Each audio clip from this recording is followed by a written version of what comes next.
हमने गवादर की डेवलपमेंट को डिटेल में स्टडी किया कि गवादर के अंदर क्या क्या प्रोजेक्ट्स हैं। मैंने ऑलरेडी आप लोगों को बताया है कि फ्री ट्रेड एरिया बनाया जाएगा, उसके बाद ट्रेनिंग इंस्टीट्यूट बनाए जाएंगे, एक्सप्रेस वे बनाई जाएगी, इंटरनेशनल स्टैंडर्ड का हॉस्पिटल बनाया जाएगा, उसके बाद कोल पावर प्लांट लगाया जाएगा ग्वादर के अंदर, न्यू इंटरनेशनल एयरपोर्ट बनाया जाएगा, फ्लोटिंग लिक्विफाइड नेचुरल गैस बनाई जाएगी। ठीक है, तो उसके बाद ग्वादर को डीप सी पोर्ट बनाया जाएगा। तो ये कुछ थी डेवलपमेंट ग्वादर की, कि ग्वादर के अंदर जो है ना वो ये इसके अलावा स्पेशल इकोनॉमिक जोन्स बनाए जाएंगे। तो अब हम स्टडी करते हैं इंफ्रास्ट्रक्चरल डेवलपमेंट के। इंफ्रास्ट्रक्चरल डेवलपमेंट के अंदर क्या क्या आएंगे? तो इंफ्रास्ट्रक्चरल डेवलपमेंट के अंदर जो है ना वो, अच्छा, इंफ्रास्ट्रक्चरल डेवलपमेंट होगी वो दो फेजेस में होगी। पहला फेज रोड नेटवर्क का होगा और दूसरा रेल नेटवर्क का। रोड नेटवर्क्स की कंप्लीशन के बाद फिर जो है ना वो रेल नेटवर्क्स आएंगे। तो इसका जो मेन ऑब्जेक्टिव है ना इंफ्रास्ट्रक्चरल डेवलपमेंट में, मेन जो ऑब्जेक्टिव है वो है ट्रांसपोर्ट इंफ्रास्ट्रक्चर की डेवलपमेंट। ठीक है, और इस पूरी की पूरी जो डेवलपमेंट की जो वर्थ है, जो प्रोजेक्ट की वर्थ है वो है 10.6 बिलियन डॉलर्स, 10.63 बिलियन डॉलर्स। ठीक है, इसके अंदर डिफरेंट प्रोजेक्ट्स आ जाते हैं। उसके बाद अच्छा, इस जो 10.63 बिलियन डॉलर्स के अंदर कुछ प्रोजेक्ट्स ऐसे हैं जो टॉपेस्ट प्रायोरिटी पे हैं, टॉप प्रायोरिटी पे हैं, उनको कहा जाता है अर्ली हार्वेस्ट। उनको अर्ली हार्वेस्ट कहा जाता है। तो उस जो जो टॉप के प्रोजेक्ट्स हैं उनमें जो ना वो 6.1 बिलियन डॉलर्स की इन्वेस्टमेंट चाइना कर रहा है। तो जो मैंने आप लोगों को उस दिन आगे पहले बताया कि जो रोडवे के जो कॉरिडोर्स हैं या जो अलाइनमेंट्स हैं वो हैं तीन अलाइनमेंट्स हैं। एक है ईस्टर्न अलाइनमेंट जो कि सिंध और पंजाब को कवर करेगी। एक है वेस्टर्न अलाइनमेंट जो कि केपीके और बलूचिस्तान को कवर करेगी। और एक है सेंट्रल अलाइनमेंट जो केपीके, पंजाब और बलूचिस्तान तीनों को कवर करेगी। सबसे पहले मैं आप लोगों को थोड़ी सी डिटेल बताऊं ईस्टर्न अलाइनमेंट की, which will connect Sindh and Punjab. तो ये रोडवे है कराची से लाहौर तक। ठीक है, कराची से लाहौर तक। कराची से हैदराबाद आएगी 136 किलोमीटर, कराची से हैदराबाद। फिर 345 किलोमीटर की रोड हैदराबाद से सखर, जो मोटरवे की हम बात कर रहे हैं। उसके बाद 392 किलोमीटर की सखर से मुल्तान, और फिर 333 किलोमीटर की मुल्तान से लाहौर। तो ये आएगी कराची से हैदराबाद, हैदराबाद से सखर, सखर से मुल्तान और मुल्तान से लाहौर। इस तरह ये कराची से स्टार्ट होगी और लाहौर जाके खत्म हो जाएगी। एक और रोड है जो कि होशाब को गवादर के साथ लिंक करेगी, वो भी ईस्टर्न अलाइनमेंट के अंदर इंक्लूड है। दूसरी आ जाती है जी वेस्टर्न अलाइनमेंट जो केपीके को बलूचिस्तान से लिंक करेगी। इस प्रोजेक्ट की जो टोटल लेंथ है वो है 870 किलोमीटर।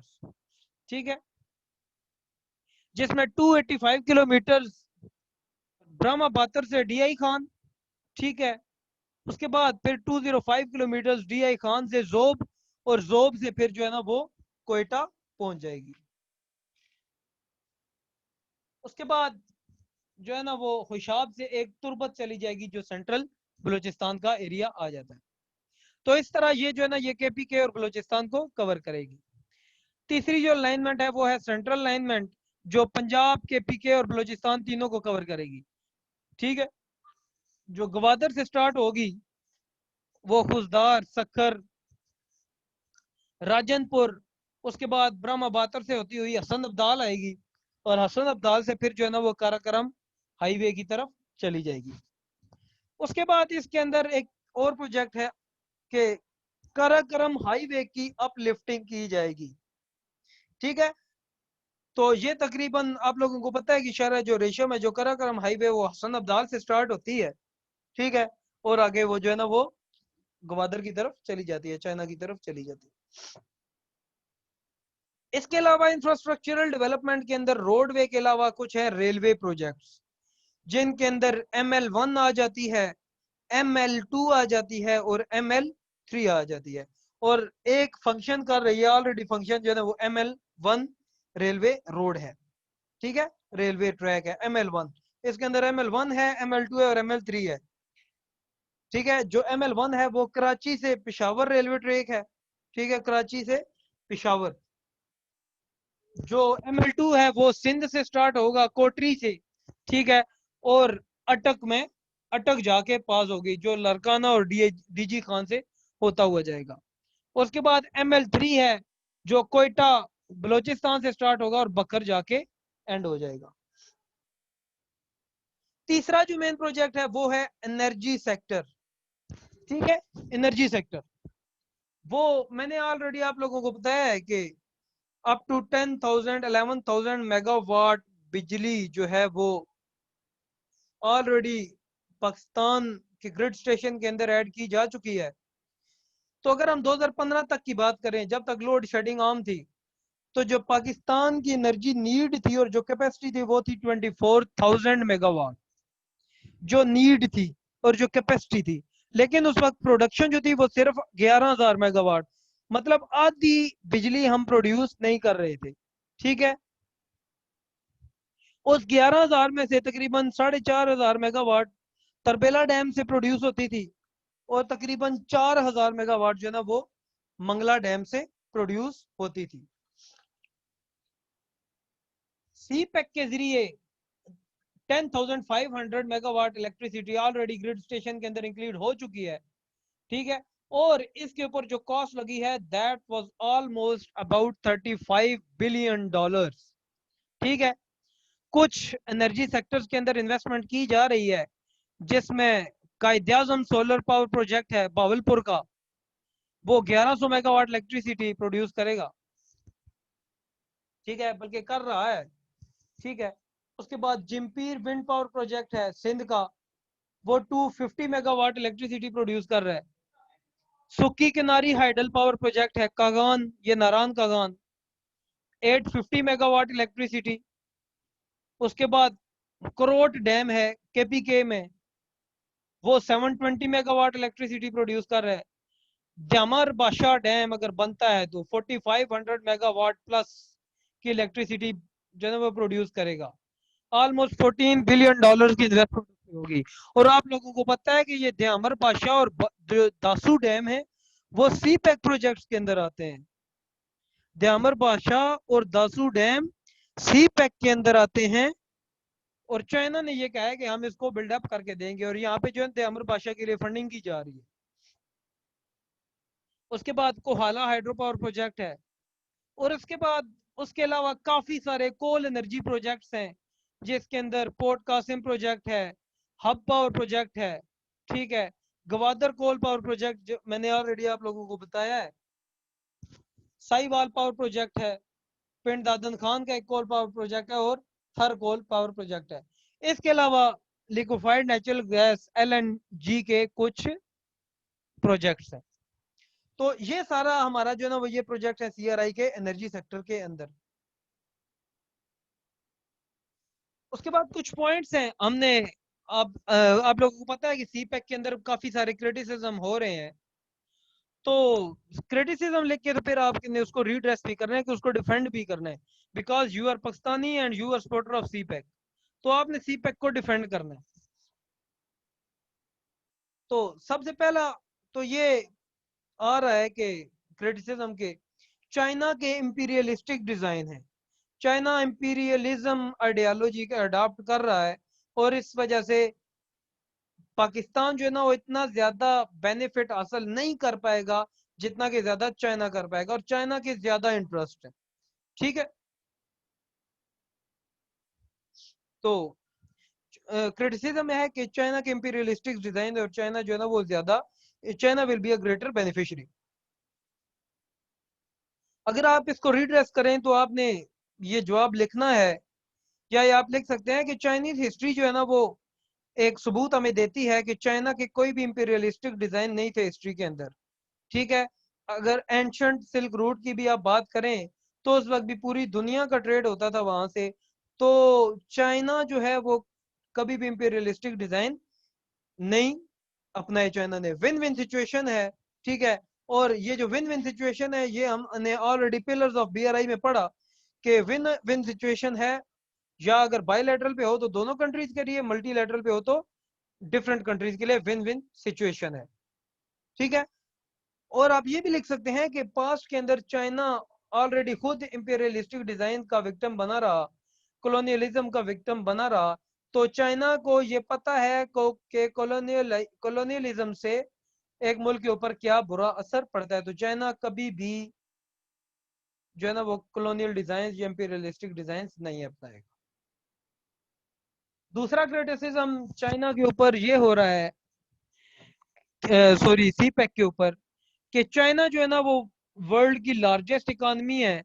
ठीक है, और ये एक डर है पाकिस्तान को कि चाइना छोटी मार्केट्स को अपनी बड़ी मार्केट के अंदर मर्ज कर देगा और वो अपना बिजनेस स्टार्ट कर देगा। चाइना बिजनेस के लिए ये सब कुछ कर रहा है और चाइना स्मॉलर कंट्रीज की इकोनॉमी को डिस्ट्रॉय कर देगा। ठीक है, तो ये क्रिटिसिज्म, अगर आप इस क्रिटिसिज्म को अगर आपने डिफेंड करना है तो ये आप लिख सकते हैं कि 2014 में 2014 चाइना और रशिया ने एक एग्रीमेंट साइन किया था गैस के ऊपर, जिसकी वर्थ है $400 बिलियन। ठीक है, लेकिन वहां पे तो चाइना के कोई पॉलिटिकल डिजाइन नहीं थे। ठीक है, और आज तक 20 साल गुजर चुके हैं, किसी भी पार्टी ने इसको वायलेट नहीं किया और खत्म नहीं किया। दोनों पार्टीज को जो है वो फायदा हो रहा है बीआरआई से। उसके बाद दूसरा आप ये भी एग्जांपल दे सकते हैं कि चाइना के बड़े ट्रेड, चाइना का जो ट्रेड है वो $200 बिलियन का है अफ्रीकन कंट्रीज के साथ। अफ्रीकन कंट्रीज बहुत पुअर कंट्रीज हैं, तो अफ्रीकन कंट्री के साथ जो है ना वो इसका ट्रेड हो रहा है चाइना का। तो उन्होंने तो कभी कंप्लेन नहीं की, ठीक है, कि ये बिजनेस कर रहे हैं। चाइना ने डिफरेंट कंट्रीज के साथ फ्री ट्रेड एग्रीमेंट्स किए जिसके अंदर पाकिस्तान भी मुलव्वस है। तो आज तक जो है ना वो दोनों के दोनों कंट्रीज बेनिफिट हो रहे हैं, किसी भी एक कंट्री को अकेला फायदा नहीं हो रहा। तो विन विन सिचुएशन है दोनों कंट्रीज को, दोनों कंट्रीज की। ठीक है, इसी तरह नेचुरल रिसोर्सेज के ऊपर कुछ रिजर्वेशंस हैं। क्रिटिसिज्म आ रहा है कि चाइना जो है ना वो कॉलोनियलिज्म डिजाइन अपनाएगा और दूसरे छोटे कंट्रीज के, पुअर कंट्रीज के अंदर से नेचुरल रिसोर्सेज निकाल के अपनी कंट्री में वापस ले जाएगा। ठीक है, तो इसका रिड्रेस आप वही लिख सकते हैं, चाइनीज हिस्ट्री कॉलोनियलिज्म का खुद शिकार रही।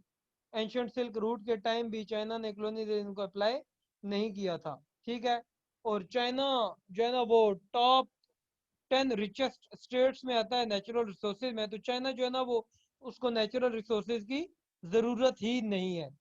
चाइना अफ्रीकन कंट्रीज के साथ $200 बिलियन का ट्रेड कर रहा है, बिजनेस कर रहा है, लेकिन आज तक उन कंट्रीज ने कोई कंप्लेन नहीं की कि चाइना जो है हमारे नेचुरल रिसोर्सेज खाता जा रहा है।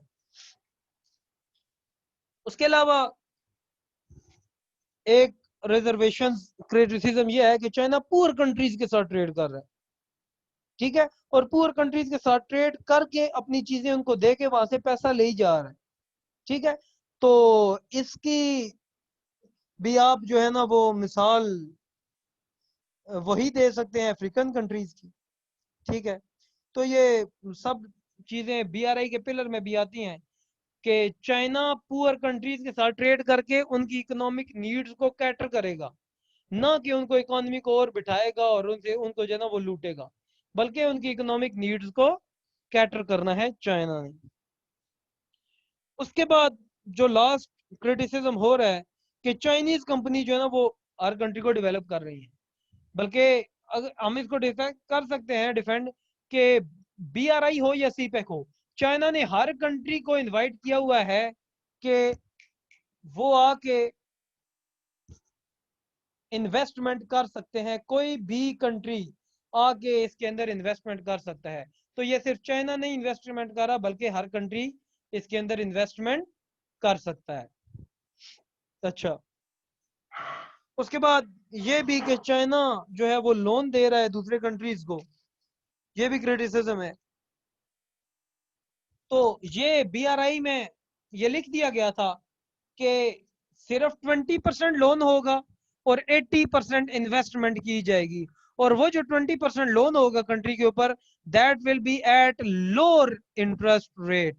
ठीक है, सबसे कम जो है ना इंटरेस्ट रेट दिया जाएगा। तो कोई भी फॉरेन कंपनी आके इन्वेस्टमेंट कर सकती है, और वो भी उसका इंटरेस्ट रेट जो है ना वो सेम ही रखा जाएगा। तो ये थी जनाब डिटेल आपकी बीआरआई की, सी पैक की, हमने इसको डिटेल में स्टडी किया और इसको कंक्लूड आपने कर लेना है। ये आपका इंग्लिश एस्से का टॉपिक भी बन सकता है, बल्कि आपका इंग्लिश एस्से का टॉपिक भी है, और ये आपका करंट अफेयर्स का टॉपिक भी है। बीआरआई के हवाले से भी आ सकता है, और जो है वो सी पैक के हवाले से भी आ सकता है। ठीक है स्टूडेंट्स, ये था, ये डिटेल थी सी पैक की, बीआरआई की। तो अब लेक्चर को खत्म करते हैं।